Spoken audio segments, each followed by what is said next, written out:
When you hear the word robot, what's the first thing that comes to your mind? What's up, everyone, and welcome to the Fervent 4.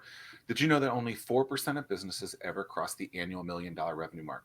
Hello, I'm Zack Miller, author of Anomaly. With me today, I have my co-host Tim Ryan, lead man at StartWheel.org.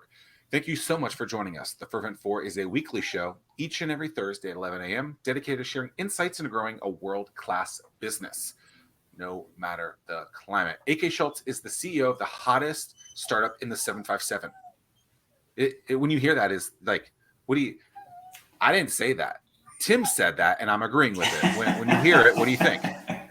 I guess I'm shocked, but I guess given as interesting as the journey it's been, I'm glad to hear that you guys think that. So how about that? I'm going to second it now and say that it's true. Yeah, but you guys work hard. And I mean, I'm a big believer in the saying that the harder you work, the luckier you get. And you guys are putting in the work. You're doing the reps. Yeah, and what I'd also say is we work really hard on getting great talent. Like, that is, for me, number one. You get the right talent on the bus, everything else falls in place. How did you guys originally meet? Because I met you, right, AK, through Tim. Yep. At another one of the hottest growing companies in the area, the Dirty Buffalo, like 5 years ago, it seems like. How did you guys meet? Yeah, so we were up, up in Williamsburg, and we signed a lease with a Launchpad, which was the Williamsburg incubator, and Tim was the managing director up there. And Tim, frankly, we owe a ton of our success to Tim. He's the one that got us plugged into the local venture scene, got us plugged into the local accelerator. And that opened all sorts of other doors. And eventually those roads led us to New Richmond Ventures, which led us into our first major VC-based investment out of Chattanooga. So, like, it actually did exactly what it's supposed to do, right? So it took what was a good business, a couple of good founders, but put all the pieces in place, knocked down all the barriers. And without it, will we have succeeded? Yeah, there's a good chance, but it just changed the friction level, of our journey, right? So we probably gained a year. Because it was, you look back at those times. Yeah. Yeah, and in the Launchpad, I mean, part of it, I look back at the smile. There's other times I look back at how much all of us have grown since then, and It's like, boy, what in the world? What were we doing? Now. But that said, I think that anybody, if you look back at yourself a couple of years ago, and if you're not a little bit embarrassed, then you haven't grown, and you haven't been challenging yourself enough. So, funny thing, like Mike was just telling the story the other day to the rest of the team.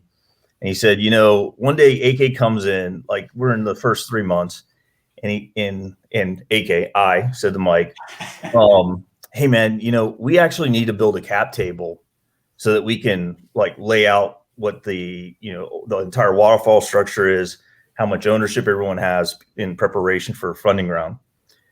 And Mike's like, okay, I get it, totally get it. I'm like, yeah, I totally figured this out by watching the TV show Silicon Valley.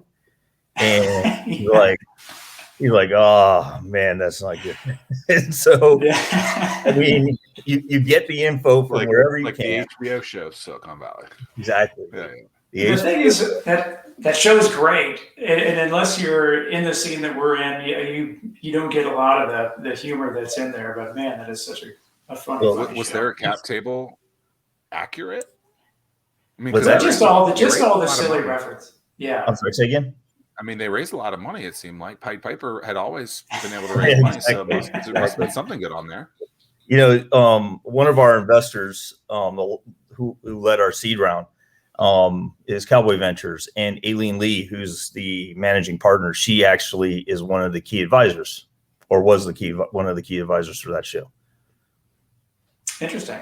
Yeah, she's actually the person who coined the term unicorn. Wow. When she was at Kleiner. Yeah, I mean, it's just, I remember I remember going back looking or at the launchpad when those guys were first coming in, looking under the hood, and we had some. We can look back and smile now, but we had some sitting in the conference room trying to hash everything out and get everything right. And what is it, like 2016 timeframe now? Like what? That was about 3 years. Yeah, 3 years ago. Almost to the month. Wow. Just a little over 3 years. Yeah, one of the questions that I've been really interested in asking you, because it seems like a lot of the people in this area, they complain so much about not being able to raise money, and you and Mike, you get started, and you guys have been off to the races. You are the example that everybody wants to follow. Everyone wants to be. What's your thought on raising money? What's your thought on people that complain about because you all turned down money in this area, I believe. Not necessarily turned it down, but you got it from someplace else. Yeah. Yeah. What's your take on raising money in the Hampton Roads area? Well, so my take is that the number one thing is to build the right company, because every VC is looking for deal flow, right? So it's kind of like this whole focus on the influenceable, right? What can you influence? And the most important thing you can influence is building a rocking company. Understanding what your addressable market is. Is the market big enough? Is the idea scalable? Is the timing right? Do you really have a product concept that is going to take you to product market fit? Have you convinced somebody to buy it from you? And you do those things, then it doesn't really matter. Like you'll get in front of the right VC. It'll happen. Yeah, I just can't help but feel that you guys checked all the boxes. Just like I said, you guys did the reps, you did your homework, you did the work that needed to get done to raise money. And there's so many other founders out there that it's just easier for them to complain that there's not money available. And you just said that so many VCs and angels are looking for deal flow right now. And I just can't help but tell them, you got to do the work. You've got to be solving the right problem. You have to frame it right. You have to time it right. I mean, isn't it just people that think that the money is the business and that the reward is the money? And to me, not to jump on your answer, AK, but like when I hear that, and when we were investing in companies, in 2012, 2013, it's like people are like, oh, we've made it. We raised money.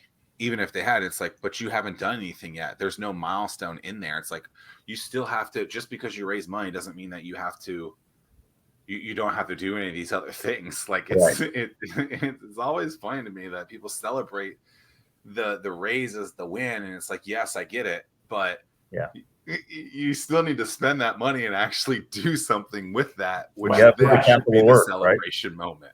Exactly. What I will say though about the area is the playbook on the various stages, what you need to do at the right stage, what kind of funds are the right funds for you. There's less information here, which is challenging, right? But you've got, honestly, there's so much information out there that that you can get to this information. It's not exactly easy, but for any entrepreneurs in the area who want to understand what the raise journey was for us, I'm always willing to talk to a founder who wants to learn. So happy to, I love the mentor with the one company's worth of startups experience that I have. I'm happy to teach you everything that I know. So what was the biggest? Oh, go ahead, Zach. You used a couple of buzzwords and things as you were going through on the business, product market fit and stuff like that, finding a customer and things like that. Very heavy on people understanding that now, I feel like, or they use those type of words. But how do you really, truly analyze and understand when that thing is at the point that you can kind of take it to that next step? And I know there's a couple of the buzzwords in there, but how do you know that your target customer is the right thing just from a conversation if they haven't bought from you yet and stuff like that? Like, how do you truly grasp where you are in that kind of phase? Well, let me unpack that piece by piece, right? So if we're pre-Series A. I think we're coming up close to that. We're not quite there yet, but we're close. And but you really have, your early stage friends and family, maybe angel round, which is all classified pre-seed, and then you have your seed stage, and then you have Series A, right? So early stage is really about founders and ideas. You're betting on the jockeys, and you're betting on the idea to an extent. But really, the job, like if the founders, even an idea that's not perfect, but really awesome founders, they will converge on the right idea, right? Or they'll tweak their idea. Then seed stage is, did you manage to sell it to somebody? And at that point, seed stage, you're talking a seven-figure raise, lower seven figures, but you're convincing somebody to give you more than just a couple $100,000 worth of capital to create a minimum viable product. And you have actually convinced customers to pay.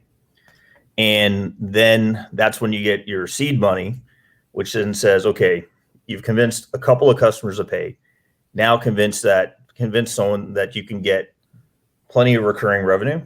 And I think the benchmark is between 1 million and 2 million, with, I'd say, center mass being in the 1.2 to 1.5 million to get ready for an A, right? I think 1 million is kind of your lower end threshold for an A round. But really at that point, what the VCs are looking for at the A round is true product market fit. And really what they're saying is, you're not still developing the core product. You know how to sell to customers. The process is repeatable, and they can pour money into the business, hire 8 figures to hire 7 figures to 8 figures, between 6 million to 12, 15 million. But if they pour that money in, you know how to deploy it so the business then hits its inflection point. So again, that's with my entire one startup's worth of experience, but that's what I've learned to date. What's the biggest thing that you've learned about raising money along the way? Wow. Everything. Like, I literally knew nothing. So like, it's the story. You have to understand the story. You're really founders or VCs are really looking for someone who can tell the story of your company, because I think it validates a couple of points for them. Number one, it validates that you've done the work.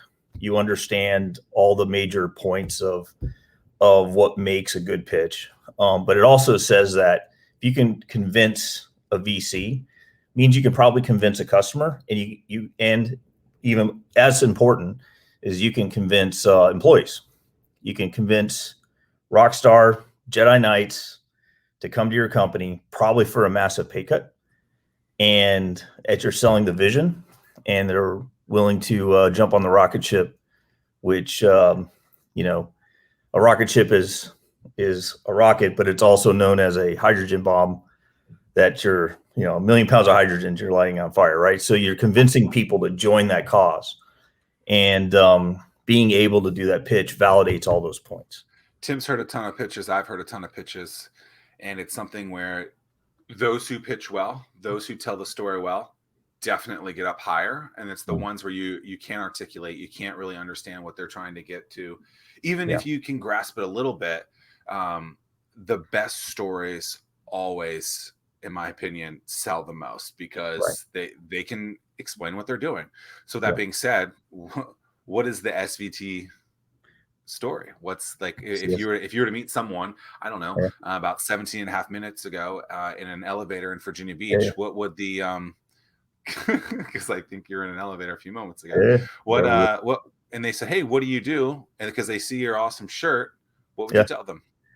Yeah, I say that robotics is a massively growing industry, but it's insanely difficult to get a robot to work inside of a business. And what we do is we make that super simple. We bring the process down from 12 to 18 months to 12 to 18 weeks or less. And we're democratizing how robotics gets adopted, and we're making it more accessible to users. So you don't have to be a coder to deploy robots. You can be industrial engineer and ops manager, which I think is going to be massive, because right now the industry does not have the ability to deploy all the robots it needs because there's not enough coders to write the software. So a platform like us is actually aimed towards allowing the market to actually meet demand. And I think we're at the right place at the right time to make that happen. I'm curious to know how Zack. One thing that Zack and I have said. This is episode 58, I believe. And one of the things that a reoccurring theme is the fact that COVID has accelerated the advancement of technology. Yep. How has COVID played a factor with you in the development of the platform Sure. that you guys are deploying? Yeah. So moral of the story there, I think, is never waste a crisis, right? So we were fortunate, and it was kind of nail biting, but we raised around right at the beginning of the crisis, which I think, of course, everyone was quite nervous that the capital markets would dry up, but I think we had a solid company. So we didn't have any issue closing. But I was happy the checks went into the bank. Right. But what was cool about that is we all of a sudden had a big war chest, and we did not, but we had not scaled up the team. So we were able to actually keep the money in reserve and wait for that inflection point before we throttled up. So huge advantage. I think a similar story happened to PayPal back in the first .com boom. And they were one of the companies that was poised to hire a lot of the tech talent that was not available. And that's in fact what we did. So we raised in March. Of course, COVID hits in March. Mm-hmm. And we decided that we were going to use this time to, number one, get as much awesome talent out there as possible. So between March of 2020 and December, we went from 8 people to 22 people and just onboarded just awesome talent.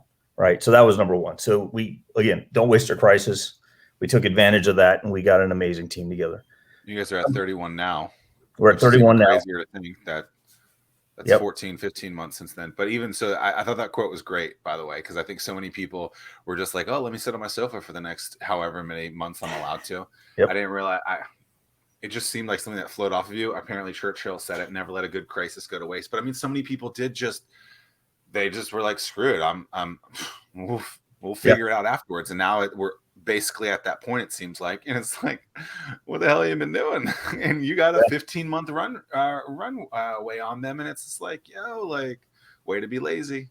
Yeah, exactly. And so, like, if you look at our sales in 2020, right? So we grew, I want to say 7.5x between January and December, all of which was in Q1 and Q4.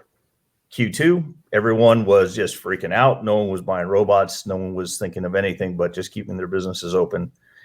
And then in Q3, people were like, you know what? We need to do this robot thing. Amazon did it, and they're actually crushing it. So maybe we should try doing it too. But it takes a while to get your ducks in a row. But by Q3, we're starting to monetize the pent-up demand for robotics. And because our company is all about speed to value, we were able to sell and monetize really rapidly. In the 6-month lull period, never waste a crisis, we put all of our focus into developing connectors and integrations into robot companies who weren't selling anything either. So we took all that time. We onboarded something like 50 robots onto our platform on our dime, and they didn't have to do anything. We built up a network, and then by the time that the end customers were ready to buy, we had this big portfolio. So we used that time wisely. We scaled up the team. We scaled up the adoption of our robot side, and we positioned ourselves well for the customers to be able to, when they integrated, they were able to take a choice from 50 different companies. So, and then since then, our sales cycle when we first started was like a half a year, but our sales cycle right now from to lead to close is 4 to 6 weeks. And we've actually been closing, like our close rate is going way up. So it's, all that 6 months in a way, I don't want to say we were happy that the crisis came, but we actually looked at it and said, okay, we've got a lull. What are we going to do with it so that when we come back, we're gonna crush it? So how many robotic hardware not platforms, but manufacturers are there right now? We have 75 on the platform now. Wow. But that's not even scratching the surface, right? There's been such a huge amount of venture-backed robotics companies entering the market. And as far as, I'm sorry, real quick, based on the 75 that you have on your platform, was that calculated in the sense of, if we can get these 75, then we can hit 90% of the addressable robotic market out there to get people on the platform faster? Yeah, so a lot of ways it's not as much about raw numbers, although the raw numbers 75 is, what that does is allows you to have way more permutations, because it's rare that you only put in one robot, right? If you put in one, you're probably going to put in 3.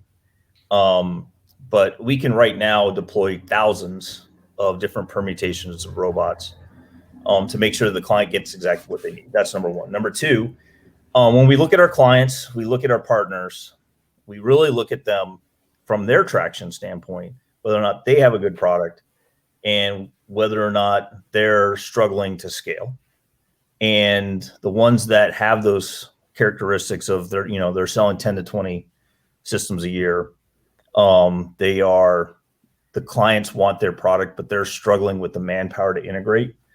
Those are the perfect candidates for us. And then we actually calculate out what their enterprise value is for us, but also for them. Like, what could we do to give them a lift? And if both sides of the equation works, then they're a great candidate for a partner. And we also do this with clients, right? So it's the initial sale for a client is actually quite costly for us.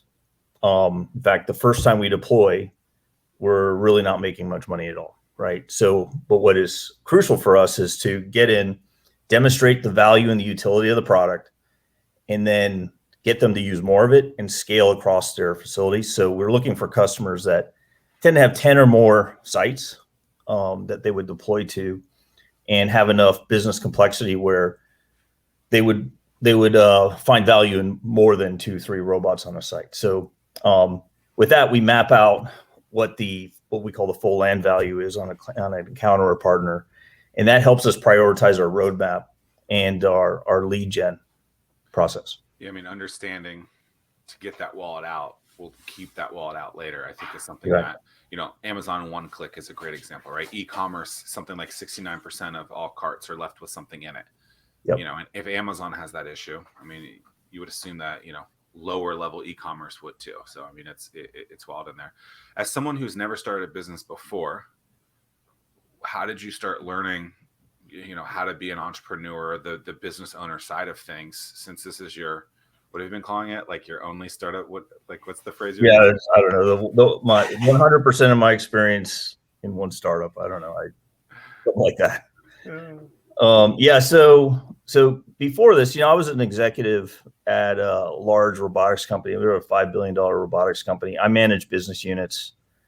I ran units that were 30, 50, $60 million business units, managed acquisitions. So I wasn't a stranger to business and the go-to-market side. And also all of that brought me a ton of enterprise sales experience, B2B go-to-market experience, which is actually, I think, the harder part. Not to minimize the tech. The tech's huge, right? You got to have the right tech. But there's saying in Silicon Valley, the best tech always loses, right? You really have to have a strong go-to-market. And between Mike and I, we actually, he's more of the tech guy. I'm an engineer too, but he's more of the tech guy. I'm more of the go-to-market guy, but he's no slouch in go-to-market. And between the two of us, we were able to really set up a pretty solid go-to-market strategy and bring the tech along at the right points at the right time. So a lot of companies get really focused on, let's just put more money into the tech. If the tech's good, it will just sell. Nah, in enterprise, that's not the case. Maybe in consumer, which I'm not an expert in. I'm more of a B2B guy. But if you don't understand how to bring your product to market, then it's going to be an amazing product that dies. Yeah, I heard a saying once, and I think it's great. It's similar to what you're saying is, the loudest company usually wins, right? And it's, if you're not loud enough, you're not going to be there. And it's kind of similar to that. And, Yep. Kevin Costner, Build It and They Will Come, is kind of like putting more into the technology into it. Not like you said, the technology is extremely important. The technology can't suck, but if no one knows about it, no one can use it. Yeah, I mean, you got to have demand, right? You actually, one of the things is you got to figure out that there's actually a need for what you're building. So if you start from the need, then you start from the problem statement, understanding the problem statement before you start building features. The need and the problem statement pulls the features in, not the opposite. Yeah, it's interesting. I was listening to something last week, and they were talking. It was, I guess, how David Sachs, the godfather of SaaS, how he talks about everything, and he's like, the way to fill a bucket is you have big rocks, pebbles, and sand. And when founders start a company, they focus either on too many pebbles or too much sand, and then you don't have the big rocks to put in the bucket, and you have to focus on the big rocks first. Yep. So I would assume that's a big thing that you have to work on at SVT, is make sure that you're focused on the big rocks first, and then you can spend some time on the smaller details. Totally. I mean, so having less capital, not that it's super enjoyable, it does force the scarcity to capital, forces you to spend and deploy the capital in the wisest way possible. And you have to really understand, if I don't spend money on this, it doesn't matter, right? And you're gonna forego a lot of stuff, right? And a lot of times it makes the product a little less refined, so on and so forth. But understanding what needs to be built when do you spend that money, how fast you meter the money out, that's crucial. And it's the timing game, right?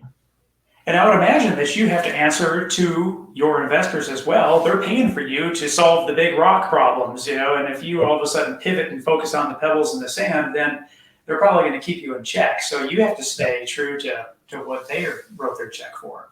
So Ted Wang, who is the Cowboy Ventures guy, that he was like the venture capital lawyer for Facebook and Twitter, Dropbox. Like he's a Jedi. He's a scale guy, right? He's all about scale and he's all about speed. And the funny thing is, my first board meeting with Ted, we talked about like our burn down chart and how fast we were going through money and how much time before we hit zero, right? The time to zero chart is always the big chart that you brief. And I was bragging, saying, hey, look at what's great. Like, we're not burning money as fast and our runway is extending, and we're just not, we're not, this is a great thing, right? And he was like, well, that's not good. And I laughed. I did exactly what you did. No, seriously, that's not good. I said, okay, I don't get it. But he said, listen, if you're not putting the capital work, that means there's really one place you're putting the money, and that's in the people to write code and take the product to market. If you're not doing that, all you're doing is deciding that you're going to bleed to death from a capillary wound, right? So the best way to die here is to go slow. So spend money faster, get us to the next stage, prove out that next set of milestones for the next stage of fundraising, and do it fast. And because you guys have a great idea, but if you go slow, you're going to get caught. So go fast. And you can't be afraid to make mistakes. Yeah, I mean, you have to learn from them. I mean, you can't be paralyzed you can't be paralyzed. The key is not to make the big mistakes, right? Right. You've got to make mistakes. Just don't make the catastrophic existential mistakes, right? But the biggest mistake you can make is to be overly cautious, right? So it's a really uncomfortable feeling. I liken it to like two analogies. One analogy is you're sprinting across a tightrope with someone lighting one end on fire, right? And you're having to go as fast as you can. And so you're trying to make sure you don't fall off, but if you stand still, the fire catches up to you, right? The other is you've got a brick wall, which is no more cash, right? And what your instinct is to drive at the wall slowly so that the impact isn't that heavy, right? But the reality is you still hit the wall. If you do it right, though, it's almost like Back to the Future when you hit 88 miles per hour, the time machine turned on, right? You've got to like throttle up, drive as fast as you can to the wall, and just believe that you're going to hit 88 before you crash into the wall, right? And that, it's nerve-wracking, right? Because it's this like, do I throttle faster? How am I going to make it? When am I going to get there? Or the metrics going to line up? Or the go-to-market and the product going to hit at the same time? So that's really the art, I think, is timing those things and know when to go fast, when to be cautious, when to be aggressive. And I'll tell you what, I'm a lot better at it than I was 2 years ago.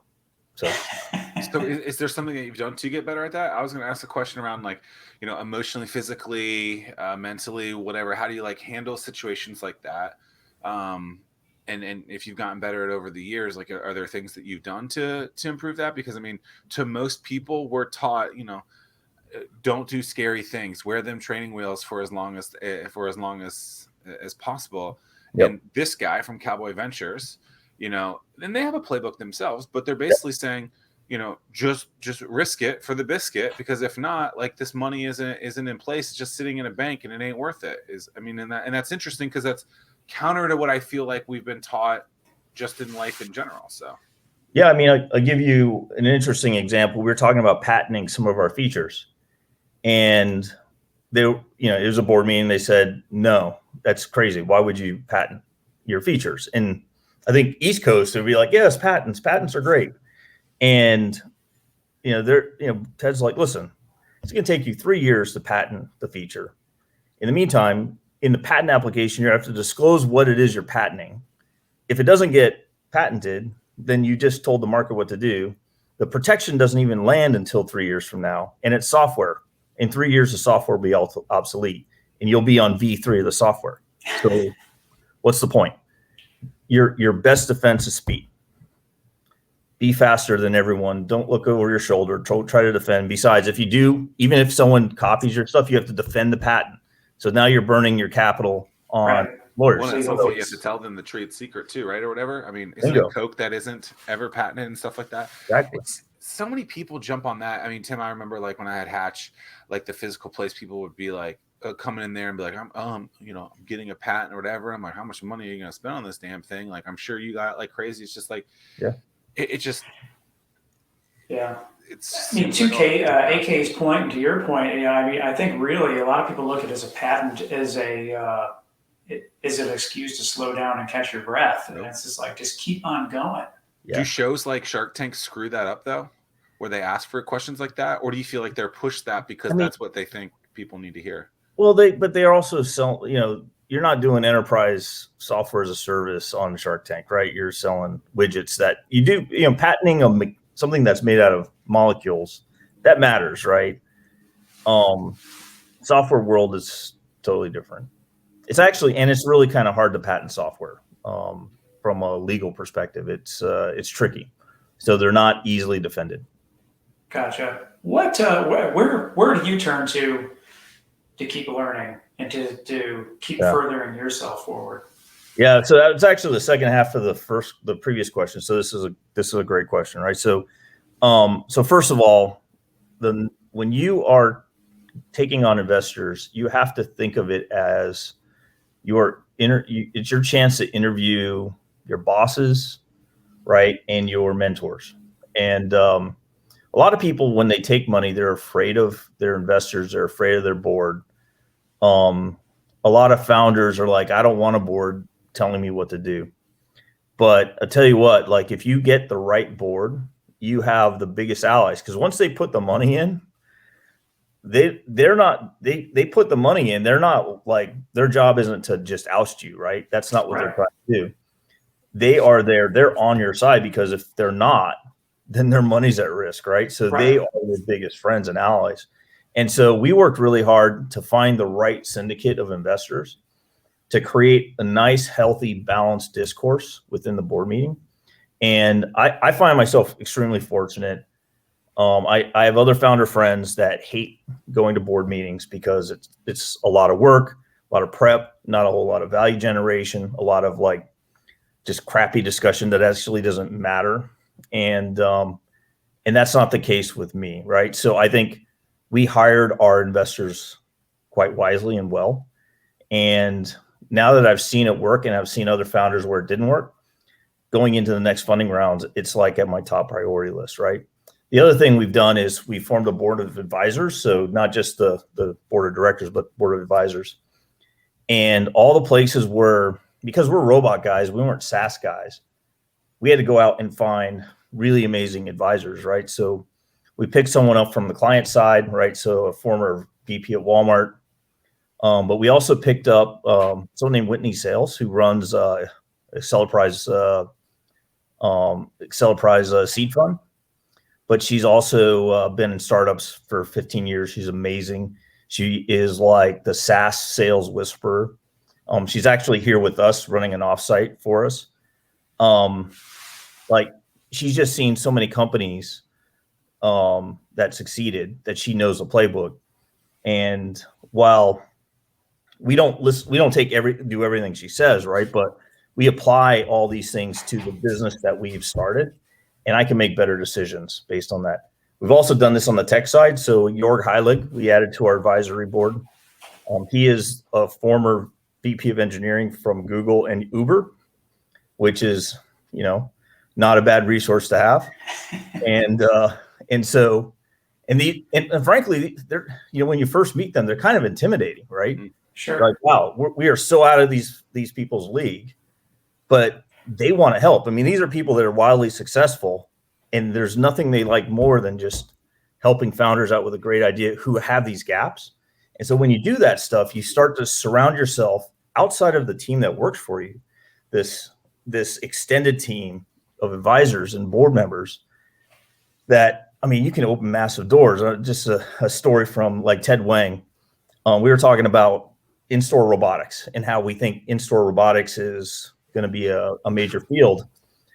And we said, you know what, but we don't understand point of sale software inside a store. So we need to get smart on that before we really launch into that.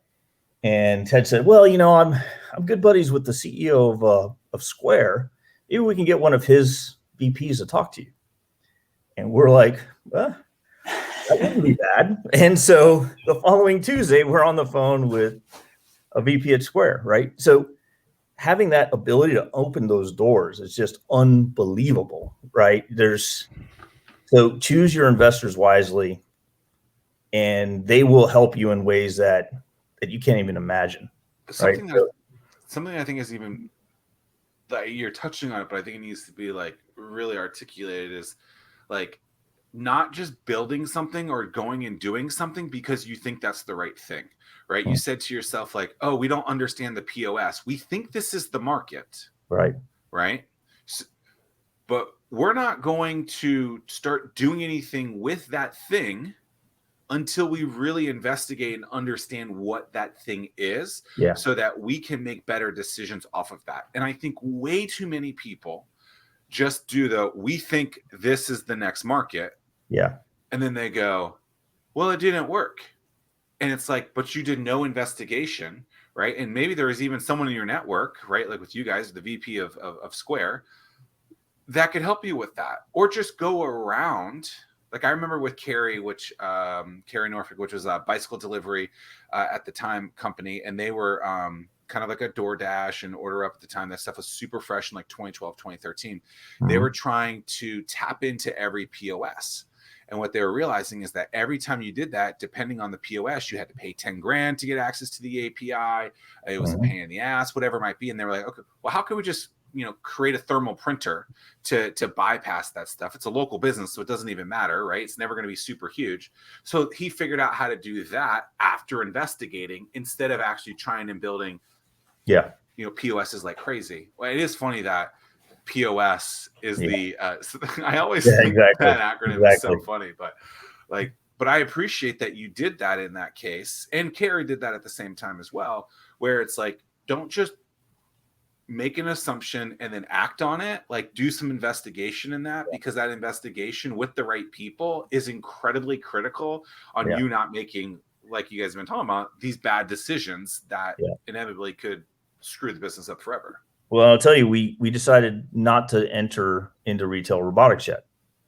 We see it as an opportunity, but the market's kind of nascent, and there's a lot of people trying, but no one really scaling it.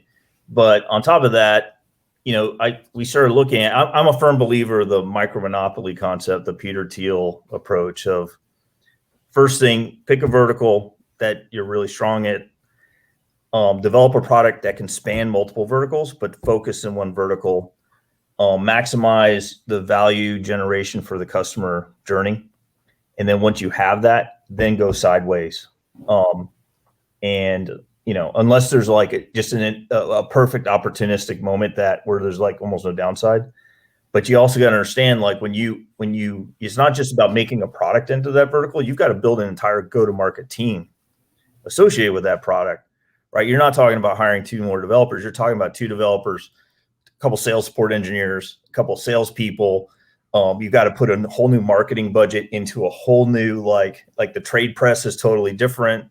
So you're going to put money, you're going to basically split up your marketing budget, so you get a lot less focus. So anybody who says go and launch another vertical, I would say don't do it until Is that why big software, like social media companies, when they steal features, they have a hard time having that feature become the successful thing that another company might have been able to do for that same kind of effect, you think? I mean, I know it's a crazy runaround, but yeah, I mean, I think that there's an effect there, right? So it's a lot harder to go sideways into another vertical, especially in B2B, right? You gotta, again, just having the product is only half of it. Having the go-to-market is the other part. Budget is something in there too, right? I mean, that alone could be something, right? Oh, it's this person's here, it works perfect. Guess what? Over here, they don't have a line item for that thing. Yeah, I mean, so why did we stick in warehouse robotics and manufacturing robotics? Well, it's because Mike, myself, TJ, we've been selling into this space for a long time. We've never sold anything into the retail space, right? So suddenly in the founding team, we can sell the heck out of that space. We would have to effectively create a sales team that is as good as us in store robotics, right? So you really got to think about these things, because you can get crushed. You get absolutely crushed when you go sideways. Yeah. Well, so a word that has been said over and over and over again in the last 5 minutes is decision. And I don't think that a lot of people realize, especially those that are kicking the tires about, is entrepreneurship for me? Should I start a company? Yeah.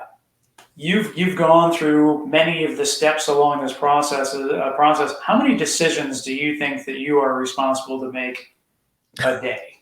I actually don't want to think about it. and I guess so. And to a follow-up to that, is making quick decisions always been something that has been easy for you? And if not, how did you become better at making those decisions? So it's not about making quick decisions; it's about being decisive. And being decisive, I think people think being decisive means you make fast decisions, and that may be the case. And I'd say there's a bias towards being faster than slower. However, really what you want to do is make the best decision with the most amount of information in the shortest amount of time, especially when more information is leading to diminishing returns, right? And so when you're leading up to a decision, if you make a decision without gathering more information, you've made a snap judgment. That is not decisiveness. That is foolishness, right? So the moment you are approached with a big decision, especially one that might be existential or a huge game changer for you, the thing you need to be in a rush to do is gather information and gather as much as you can, as rapidly as you can, with an economy of time, right? You say, there's X amount of information I need. I'm not going to spend 2 years researching it. I'm not going to go into analysis paralysis, but there's a minimum quantity that I need to make a good decision. And then if you just can't gather the information, then at some point you say, well, this is the future's too murky. It's not worth expanding there. So the upside is not worth the downside, right? Or whatever. Like, there's too much uncertainty. There's too much go-to-market risk, blah, blah, blah, blah, blah, right? So, I would say there's a lot of people who paint themselves as good decision makers, but really they're just people who make snap judgments. And that's just as bad as being slow. Interesting. Yeah, I mean, Still because trying some to people. unpack that whole decisive. Yeah, I mean, that was so good. there's nothing more frustrating to me than, I mean, I don't know how many companies or founders that I've worked with that it was a great idea at the time, but that was 2 years ago when it was still a great idea, and then you weren't able to make decisions and execute fast enough, and now that opportunity has passed you by. Very, very. I think the key is to have a strong bias towards action. And like, one of the things that we do is we set goals, and we say we're going to have this done by then, and we're constantly driving towards the short-term goals, understanding what our annual goal is. And don't, it's kind of like you have to be patient to see the results, but you got to be insanely impatient to take action towards getting that result, right? So,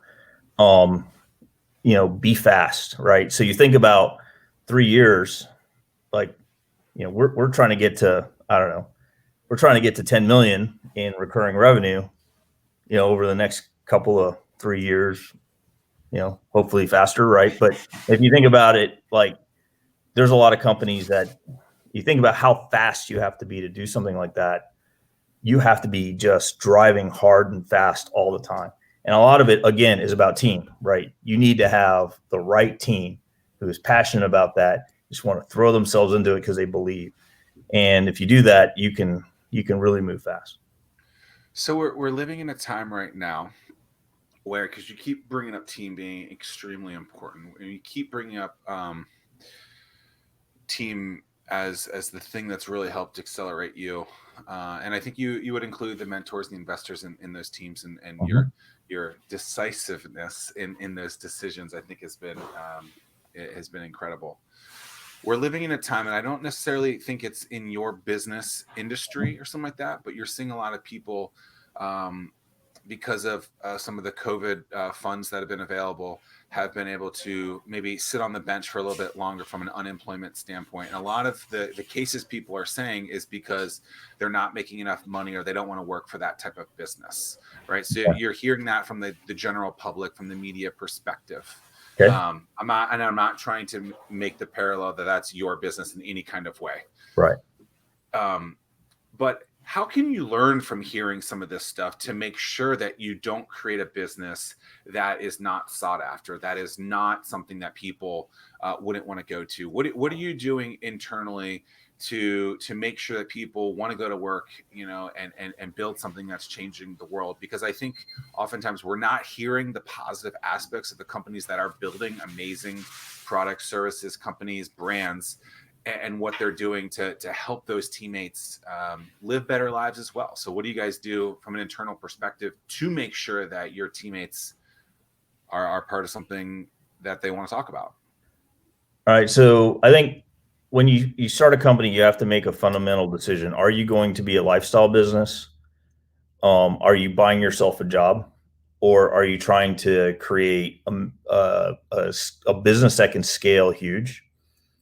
Where the odds of failure are higher, but if you succeed, obviously the rewards are bigger, but also the impact to the world is bigger, right? And there's great businesses out there that, they're, great restaurant businesses or stores or, that's not what we wanted to do. I think being in tech, software's eating the world, right? It was just the place that we wanted to be. And I think, tech really transcends it transcends. It's not, I won't say it's recession proof because there's a lot of tech companies that struggle because of where they served. But I mean, you look at tech, I think tech's been the big winner here in the crisis. So, if anyone's ever starting a company, I would never invest in a non-tech company personally. Like if I were to become an angel or a VC downstream, that's what I would bias towards. How much of the hiring, you had massive growth over the course of the COVID timeframe? Yeah. Did you hire a majority, if not all of those people, without ever meeting them in person? Almost every single one was never face to face. Not, in fact, there were people that I didn't meet for a year, like a good portion. And it sounds like you're really happy with your team. So what did you go through with the hiring process to ensure success? So there's a few things that we did. First thing, I hired employee number 11 was a talent acquisition manager. She's amazing. She was working. She did talent acquisition for Amazon, OpenTable, Airtable, and just somebody who really knows how to find great people. A lot of people were like, "Really, that's employee? That's a bit early." And the way I look at it is, 80% of my total spend is on people, on salaries. Right? It is the biggest cost I have. So why wouldn't I put something like that in the hands of a person when it's the 80% of all my cost, right? And that has proved to be an amazing, like if I'm going to pat myself on the back about any decision, that's that one, right? And she crushes it. Teresa's amazing. And I'm not going to say her last name because I don't want anyone to poach her. So what's that? T. You mean T. T. You're right. T. Man. We had two T's, so I had to call her Teresa. So, but so that's huge. But there's another thing, and it's culture and automating the interview process, because it's not only that you got to find them, but you got to it's a two-way interview, right? You've got to get people that you want to join, but you also got to get them to want to join. And so we automated our hiring process using a software platform named Greenhouse. We got a lot of tools when it's time for me to interview a candidate, I get an email ahead of time. It tells me exactly what the major question points for the role are. The resume is right there, LinkedIn profile right there. It's all like I can prepare for an interview in under 15 minutes, and there's no emails being blasted around. And then right after the meeting, I can do a survey. In fact, I get pinged automatically that I have to fill out a survey, and those surveys get compiled and cross-checked. And everybody who interviewed them, you can compare across the board, and you can make a really quick decision. And making that quick decision is really important to candidates because they don't want to be left hanging over a 3-week interview cycle. So we don't do the long maybe, right? We're super decisive about hiring people. So that enables us to get great people. But the other thing is we talk about culture in our hiring process, and culture is super important to us, right? So smart creatives do not like enforcement cultures. And so you cannot, how are you going to get people to do what you want? Well, what you do is you set out some cultural principles that everyone you can believes in, and you got to get them to believe in it before you hire them. So they select in, right? And if they don't believe in the culture, they're just not going to be happy. We're not going to be happy. It's not going to work out. And so, be exothermic is one of the first cultural principles that we lay out there. And what that means is give off more energy than you consume, right? The opposite is an energy vampire, right? So an energy vampire is like that person you talk to, and after like 15 minutes, you're like, oh, I need a Snickers bar. Like, but I can't do anything else until I have that, right? And you're not you when you're not, when you're not eating a Snickers. Exactly, right? And so like, and there's a founder, he was founder of a unicorn, and he said, beware the a-hole tax. He didn't say a-hole either. And Right. And it's amazing, like when you have someone like that, they drain everybody. You just can't afford to have that. So well, I was going to ask, I mean, have you guys had to let go of people, and what did you learn in that kind of regards, if you have? well, I mean, not everyone's here that started with the company, and it's not something we like to really belabor, but I think the thing that you do is when expectations are being met, you just have to be candid, and you got to give them opportunity to remedy, and you got to keep saying, hey, this is what we're expecting from you, and they have to make a choice whether or not they're in or they're out. But when you look at it, I look at it from a different perspective, right? Like right now we have 31 employees. It's 120 family members that we're responsible for, right? And there are people that if they're not taking care of their fellow team members by not doing their job, they're actually putting them at risk. And a person that doesn't care about that, it's hard to have them on the team, right? So, and I'll be honest with you, by just keeping those, like when you have all the right people aligned on the cultural principles, when somebody gets in who's not there, the team actually does a lot more enforcement and exerts way more pressure than the management, right? And that's a sign of a really strong team, is that everyone's bought in. So with that, you probably have many listeners here right now that are ready to check out your careers page. Are you guys hiring now? And if so, what are you looking for? Yeah, I think we have something like 8 openings or so. Of course, we're still hiring developers. We want a front end designer, front end developers, but also we're looking for B2B sales, some partner management, customer success. And by the way, customer success is huge, right? So right now we have a 1-to-3 ratio. So within 18 months, customers tend to spend 3.5x more than they did when they started with us. And what we found is they do that on the accounts that we invested in, went almost man-to-man coverage on them with customer success. They've always spent more. And so we've just decided, I mean, huge, like, wow, epiphany, right? But But how many companies don't, though? I mean, Yeah. a lot of people don't. Yeah. A lot of people don't. We talked about it on last week's episode. A company literally sent me an email, and now I've had multiple emails from them on something that I only paid from a consumer perspective. I've given them $80 ever, right? And they went out of their way to help me. And then even in the package, they wrote a little handwritten card. Like, and I sent it to Tim, and I talk about it here, like those little things, people are like, oh, that's stupid, let's not build that.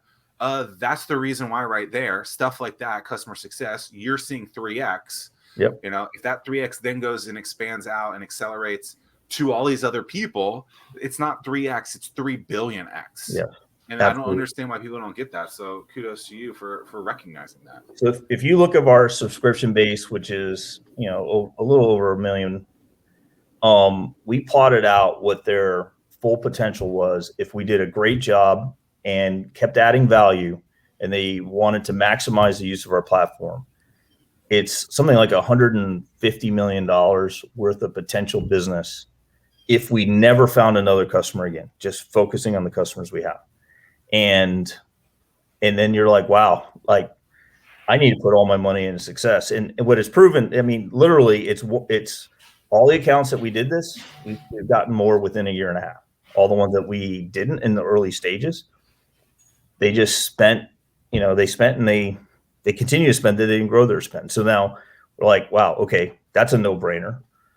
Scale up success. And there's success, customer success is there. It's there for a reason. It's truly about making your customer successful and engaged in your product. And that's actually what gets them to spend more, is that, I mean, it's a no-brainer, but it's not the first thing people tend to staff up. In fact, we staffed it up a little late, if I'm honest. So, but we're making up for it in droves. I'm super proud of you. I mean, I could talk to you for a whole lot longer. I look forward to seeing you in person sometime real soon. I know you're a busy guy, and I don't want to take too much of your time away from you. We've been together for an hour now, but man, continued success to you for the long haul, A.K. Yeah, no, thank you. And thanks for everything you're doing for the community. You know, all these things just helps to bolster the community. And the more entrepreneurs that we have that are successful, the more successful SVT is going to be. So, happy to help out in any way I can. And, looking forward to seeing you guys, just make this community awesome in the startup realm. Rock on. Appreciate it, AK. That was great. I've never done that ever. I don't know why I did it. But, appreciate it. This is a great chat and continued success. Definitely looking forward to, what did they say? Grabbing a pint with you Yeah. at some point.